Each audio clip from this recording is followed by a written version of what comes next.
Hello, good morning. Okay, तर आज माझ्या फॅक्टरीमध्ये पुन्हा एकदा आपण बनवतो आहे चॉकलेट काजू.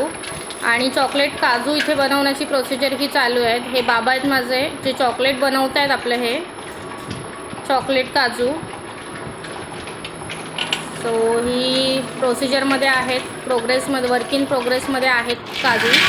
आणि इथे हे असे काजू कंप्लीट झालेले आहेत, त्यांना फिनिशिंग वगैरे सगळी दिलेली आहे. आणि तुम्ही बघताय ही फिनिशिंग पण किती मस्त फिनिशिंग आलेली आहे इथे चॉकलेट्सला आपल्या. प्लस टेस्ट म्हणाल तर ह्या काजू चॉकलेटची टेस्ट एकदम भन्नाट अशी लागत असते. त्याच्यामुळे नक्की एकदा ट्राय करा. व्हॉट्सअप करा मला, हा नंबर आहे माझा व्हॉट्सअपवरती इथे. सो त्याच्यावर तुम्ही DM करू शकता आणि चॉकलेट्स ऑर्डर करू शकता. व्हॉट्सअप केल्यानंतर मग मी तुम्हाला सांगते की पुढची प्रोसिजर वगैरे काय आहे. प्लस इथे शाईन पण बघा, ही बघा शाईन काजूला किती छान असे काजू तयार झालेले आहेत. सो नक्की DM करा आणि ऑर्डर करा हे चॉकलेट्स. आणि पटापट सबस्क्राईब करा. तोपर्यंत थँक्यू.